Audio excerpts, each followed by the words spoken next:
Hi all welcome back to my channel. ಇವತ್ತಿನ video ಏನಪ್ಪ ಅಂತಂದರೆ, ಇವತ್ತು ನಮಗೆ ಸ್ವಲ್ಪ ಸ್ಪೆಷಲ್ ಡೇ. ಯಾಕಂದರೆ ಇವತ್ತು ನನ್ನ ಮಗಳ ಬರ್ತಡೇ. ಹಾಗಾಗಿ ಇಷ್ಟು ದಿನ ವೀಡಿಯೋ ಬೇರೆ ಮಾಡಿರಲಿಲ್ಲ, ಹಾಗೆ ಈ ವಿಡಿಯೋನೇ ಮಾಡೋಣ ಅಂತ ಅಂದ್ಕೊಂಡೆ. ಹೆಂಗೋ ಗ್ಯಾಪ್ ಆಗಿತ್ತಲ್ಲ. ಮತ್ತು ಇವತ್ತಿನ ದಿನ ನಮ್ಮ ಮನೆಗೆ ಹೊಸ ಅತಿಥಿ ಬರ್ತಿದ್ದಾರೆ. ಅವ್ರು ಯಾರು ಏನು ಅಂತ ಹೇಳ್ತೀನಿ. ಹಾಗೆ ಇವತ್ತು ಅಂದರೆ ನನ್ನ ಮಗಳು ಬರ್ತಡೇ ದಿನವೇ ಆಗಲಿ ಅಂತೇನೇನೋ ಒಂದು ಸ್ವಲ್ಪ ಪ್ಲ್ಯಾನೆಲ್ಲ ಮಾಡ್ಕೊಂಡಿದ್ದು. ಹಾಗಾಗಿ ಇದೇ ವಿಡಿಯೋಲ್ಲೇ ತೋರಿಸೋಣ ಅಂತ. ಮತ್ತೀಗ ನಾವು ಟೆಂಪಲ್ಗೆ ರೆಡಿಯಾಗಿದ್ದೀವಿ. ಬೆಳಗ್ಗೆ ಈಗ ಆಗ್ತಿದೆ, ಒಂದು 10 ಗಂಟೆ ಆಗ್ತಿದೆ. ಕೆಲಸ ಎಲ್ಲ ಮುಗಿಯೋಷ್ಟೊತ್ತಿಗೆ ಲೇಟ್ ಆಯ್ತು. ಹಾಗಾಗಿ ನನ್ನ ಮಗಳು ಫುಲ್ ರೆಡಿ ಇದ್ದಾಳೆ.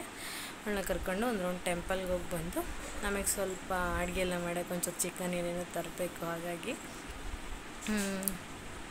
ಇನ್ನೇನೇನು ಮಾತಾಡ್ಬೇಕು ಅಂದ್ಕೊಂಡೆ, ನೆನಪೇ ಐತಿಲ್ಲ. ಬೆಳಗ್ಗೆ ನನ್ನ ಮಗಳು ಗುಲಾಬ್ ಜಾಮೂನ್ ಕೇಳ್ತಿದ್ಲು ಅಂತ ಗುಲಾಬ್ ಜಾಮೂನ್ ಸ್ವೀಟ್ ಮಾಡಿದ್ದೀನಿ. ಅಡುಗೆ ಗಿಡಿಗೆಲ್ಲ ಸಂಜೆಗೆ ಮಾಡೋಣ ಅಂಥೇಳಿ ಗುಲಾಬ್ ಜಾಮೂನ್ ಎಲ್ಲ ಮಾಡಿ ನನ್ನ ಮಗಳಿಗೆ ಒಂಚೂರು ತಿನ್ನಿಸಿ ದೇವಸ್ಥಾನಕ್ಕೆ ಹೋಗ್ತಿದ್ವಿ. ಹಾಗೆ ವಿಡಿಯೋ ಕಂಟಿನ್ಯೂ ಮಾಡ್ತೀನಿ. Birthday girl, happy birthday. Thank you. ಸರಿಯಾಗಿಲ್ಲ, ಡ್ರೆಸ್ ತರಿಸು. ನನ್ನ ಮಗಳಿಗೆ ಡ್ರೆಸ್ ಅಂದರೆ ಸಂಜೆ ಕೇಕ್ ಕಟ್ಟಿಂಗ್ ಬೇರೆ ಡ್ರೆಸ್ಸು. ಇವಳಿಗೆ ಈ ಥರ ಸ್ಮೂತಾಗಿ ಸಾಫ್ಟಾಗಿರೋದೇ ಇಷ್ಟ. ಹಾಗಾಗಿ ಹಗಲೆಲ್ಲ ಇದು ಹಾಕ್ಕೊಳ್ಳಿ, ಸಂಜೆ ಬೇರೆ ಹಾಕೋಣ ಕೇಕ್ ಕಟ್ ಮಾಡ್ಬೇಕಾರೆ ಅಂತ. ಈ ಸಲ ಅಷ್ಟೊಂದೇನು ಗ್ರ್ಯಾಂಡಾಗಿಲ್ಲ, ಸ್ವಲ್ಪ ಸಿಂಪಲಾಗೇ ಮಾಡ್ತಿದ್ದೀವಿ. ಹಾಗಾಗಿ ಹ್ಯಾಪಿ ಬರ್ಡೇ ಬಂಗಾರಿ. Thank you. ಆ ದೇವಸ್ಥಾನಕ್ಕೆ ಹೊರಟು ಅಂದರೆ ನನ್ನ ಮಗಳಿಗೆ ತಿಂಡಿ ಎಲ್ಲ ತಿನ್ನಿಸಿದ್ದೆ. ಆಲ್ರೆಡಿ ಲೇಟ್ ಆಗಿಬಿಟ್ಟಿತ್ತು. ಮಾಮೂಲಿ ಒಂಟಿಕೊಪ್ಪಲ್ ವೆಂಕಟರಮಣ ದೇವಸ್ಥಾನಕ್ಕೆ ಬಂದು, ಅಂದರೆ ನನ್ನ ಮಗಳು ಬರ್ತಡೇಗೆ ನನಗೆ ಇಲ್ಲಿಗೆ ಬರಬೇಕು ಅನ್ನೋದೇನೋ ಒಂಥರ. ಯಾಕಂದರೆ ನಾನು ಪ್ರೆಗ್ನೆಂಟ್ ಇದ್ದಾಗ ಅಲ್ಲೇ ಕೋಟ್ರಸಲ್ಲಿದ್ದಿದ್ದು. ಅವಾಗವಾಗ ಬಂದು ಪ್ರಸಾದ ಎಲ್ಲ ತಿಂದು ಹೋಗ್ತಿದ್ದೆ. ಅದೊಂದು ಇದು ಸೆಂಟಿಮೆಂಟ್ ಒಂಥರ ನನಗೆ. ಹಾಗಾಗಿ ನಾನು ಆಲ್ಮೋಸ್ಟ್ ಅವಳು ಬರ್ತಡೇ ದಿನ ಇಲ್ಲಿಗೆ ಕರ್ಕೊಂಡು ಹೋಗ್ಬೇಕಂತಲೇ ಹೇಳೋದು. ಕರ್ಕೊಂಡು ಬರ್ತಾಯಿರ್ತೀವಿ. ಕೈ ಮುಗಿದು ಹಾಗೆ ಒಳಗೆಲ್ಲ ಫುಲ್ ವೀಡಿಯೋ ಮಾಡೋಕ್ಕಾಗಲ್ಲ, ಒಳಗೆ ಫೋನ್ ಯೂಸ್ ಮಾಡೋಂಗಿಲ್ಲ ಇಲ್ಲಿ. ಹಾಗಾಗಿ ಒಂಚೂರು ಮಾತ್ರ ತೆಗೆದೆ ಎಂಟ್ರೆನ್ಸಲ್ಲಿ ಮಾತ್ರ. ಅಲ್ಲೇ ನನ್ನ ಗಂಡ ಫಸ್ಟ್ ಫೋನ್ ಇಡು ಅಂತಂದರು. ಸರಿ ಅಂತ ಇಟ್ಬಿಟ್ಟೆ. ಇದು ಬಂದುಬಿಟ್ಟು ಒಳಗೆ ದರ್ಶನ ಎಲ್ಲ ಮುಗಿಸಿ ಹೊರಗೆ ಬಂದು ಸ್ವಲ್ಪ ಹೊತ್ತು ಕೂತಿದ್ದೋ, ಅದು ವಿಡಿಯೋ. ಆ ಮನೆಗೆ ಬಂದು ನಾನು ತಿಂಡಿ ತಿಂದು ಸ್ವಲ್ಪ ಕೂತಿದ್ದೆ. ಅಷ್ಟೊತ್ತಿಗೆ ಇವ್ರು ನನ್ನ ಫ್ರೆಂಡ್ಸ್ ಬಂದರು, ಸಂಧ್ಯಾ ದಿವ್ಯ. ಅವರೇ ಡೆಕೋರೇಷನ್ ಎಲ್ಲ ಮಾಡ್ತಿದ್ರು. ನಾನು ಆ ಕಡೆ ಕೆಲಸಗಳು ನೋಡ್ತಿದ್ದೆ. ಅಂದರೆ ಊಟಕ್ಕೆಲ್ಲ ರೆಡಿ ಮಾಡಬೇಕಿತ್ತಲ್ಲ, ಒಬ್ಬಳೆ ಮಾಡ್ಕೊತಾ ಇದ್ನ ಎಲ್ಲ ಕಟ್ ಮಾಡೋದೆಲ್ಲ. ಅವ್ರು ಬಂದಮೇಲೆ ಅವಳು ಚಿಕ್ಕವಳು ಸಂಧ್ಯಾ ಇದ್ದಾಳಲ್ಲ, ಅವಳು ಅಡುಗೆ ಮಾಡಿದ್ದಿದೆಲ್ಲ. ಮತ್ತು ನಾನು ಮೇಲ್ಮೇಲೆ ಕೆಲಸ ಎಲ್ಲ ಮಾಡಿಕೊಂಡೆ. ಪಾತ್ರೆ ಎಲ್ಲ ನೋಡಿ ಅಡುಗೆ ಮನೆ ಫುಲ್ ಗಲೀಜಾಗಿಬಿಟ್ಟಿತ್ತು. ಎಲ್ಲ ಕ್ಲೀನ್ ಮಾಡಬೇಕು ಇದೊಂದು ರೌಂಡು. ಅದಕ್ಕೆ ತೋರಿಸ್ದೆ ಹೆಂಗೆ ಕಾಣ್ತಿದೆ ಅಂತ ಹೇಳಿ. ಮತ್ತು ಇಲ್ಲಿ ಬಂದುಬಿಟ್ಟು ಅವಳು ದಿವ್ಯಂಗೆ ನಾನು ವೀಡಿಯೋ ಮಾಡ್ತಿದ್ದೆ. ಅವಳು ಫೋಟೋ ಅಂದ್ಕೊಂಡು ಪಾಪ ಫೋಸ್ ಕೊಟ್ಲು. Decoration by Divya. ಸಿಂಪಲಾಗಿ ಡೆಕೋರೇಷನ್ ಮಾಡ್ತಾ ಇದ್ದೀವಿ. ಇವಳು ಡ್ರೆಸ್ಸೇ ಹಾಕ್ಕೊಂಡಿಲ್ಲ,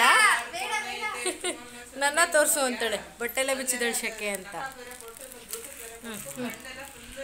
ಆ ಮನೇಲೆಲ್ಲ ಸ್ವಲ್ಪ ಕೆಲಸಗಳೆಲ್ಲ ಮುಗಿಸ್ಬಿಟ್ಟು ನಾನು ಹೊಸ ಅತಿಥಿ ಬರ್ತಿದ್ದಾರೆ ಅಂತ ಹೇಳಿದ್ನಲ್ಲ, ಅವ್ರನ್ನ ಕರ್ಕೊಂಬರಕ್ಕೆ ಅಂದರೆ ಹೋಗ್ತಾ ಇದ್ದೀವಿ ಗಾಡೀಲಿ. ಹೊಸ ಅತಿಥಿ ಯಾರು ಅಂದರೆ, ತುಂಬ ದಿನದಿಂದ ಹೊಸ ಗಾಡಿ ತೊಗೋಬೇಕು ಅಂತ ತುಂಬ ಇತ್ತು.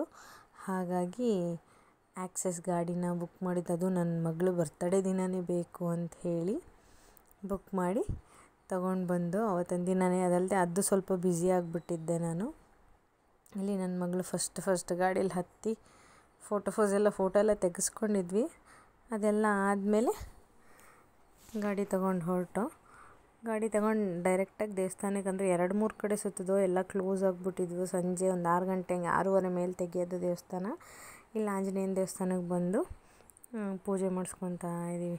ನನ್ನ ಮಗಳು ಬರ್ತಡೇಗೆ ಬೇರೆ ಟೈಮ್ ಆಗ್ತಿದೆ. ಅಲ್ಲಿ ಮನೇಲಿ ಎಲ್ಲರನ್ನೂ ಬಿಟ್ಟು ಬೇರೆ ಬಂದಿದ್ದು. ಗಾಡಿ ಬೇರೆ ಅವತ್ತೇ ತೊಗೊಂಬಂದಿದ್ದ. ಅವರು ಬೆಳಗ್ಗೆನೋ ಮಧ್ಯಾಹ್ನನೋ ಕೊಟ್ಟಿದ್ರೆ ಒಂಥರ ರಿಸ್ಕ್ ಇರ್ತಿರ್ಲಿಲ್ಲ. ಅವತ್ತಂತೂ ಬರೀ ಗಡಿಬಿಡಿನೇ ಆಗ್ತಿತ್ತು. ಅವತ್ತು ನಂಗೆ ಅನಿಸಿದ್ದು ಏನಂದರೆ, ಈ ಥರ ಬರ್ತಡೇ ಏನಾದ್ರು ಇಟ್ಕೊಂಡಾಗ ಈ ಥರ ಗಾಡಿ ಏನು ತೊಗೊಬಾರ್ದೇನು ಅಂತ.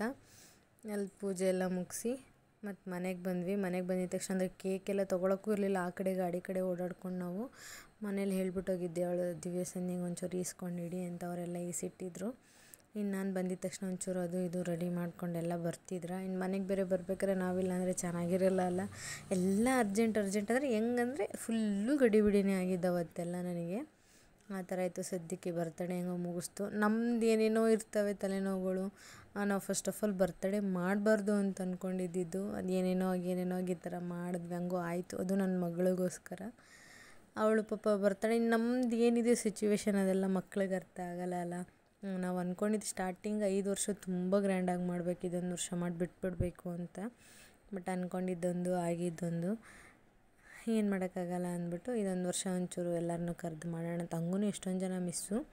ಅದರಲ್ಲಿ ಮೇಯ್ನು ನನ್ನ ಫ್ರೆಂಡ್ ಅಶ್ವಿನಿ, ಅವಳು ಬರಲಿಲ್ಲ, ಅದೊಂದು ಬೇಜಾರಾಯಿತು ನನಗೆ. ಮತ್ತು ನಮ್ಮ ಅಕ್ಕನ ಮಕ್ಕಳು ಇದು ಏನೋ ಇರೋದ್ರಲ್ಲಿ ಏನೋ ಖುಷಿಯಾಗಿ ಮಾಡ್ಕೊಂಡು ಇದೊಂದು ಮೆಮೊರಿ. ನನಗೂ ಯೂಟ್ಯೂಬಲ್ಲಿ ಅಪ್ಲೋಡ್ ಮಾಡಿದ್ರೆ ಇದು ಎಷ್ಟು ವರ್ಷನಾದರೂ ನೋಡ್ಕೋಬೋದು ಅನ್ನೋದೊಂದಿದು.